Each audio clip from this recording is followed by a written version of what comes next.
তো সরকার কিন্তু আপনাদের জন্য যথেষ্ট পরিমাণে বরাদ্দ দেন, কিন্তু সরকারের মেম্বার চেয়ারম্যানেরা খায় না, বেবাক বড় লোক, আর জমি নাই, আর এই নাই ওই নাই, বেবাক আছে, কাকো দেওয়া লাগবে না।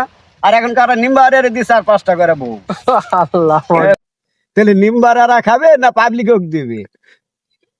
যাও, এটা কথা বলিয়া দিল,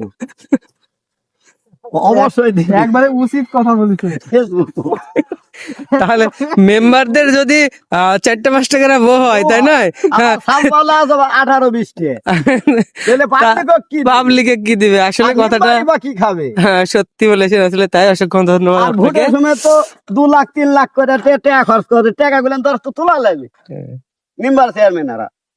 তো বন্ধুরা, আসলে যে আমার কৃষক আঙ্কেলটি বলছিল যে আসলে হ্যাঁ, মেম্বারদের যদি বইয়ের সংখ্যা বেশি হয়, তাহলে সাধারণ মানুষের রিলিফের টাকা পয়সা গুলো কেমনে সাধারণ মানুষের কাছে পৌঁছবে। তো ধন্যবাদ সবাইকে।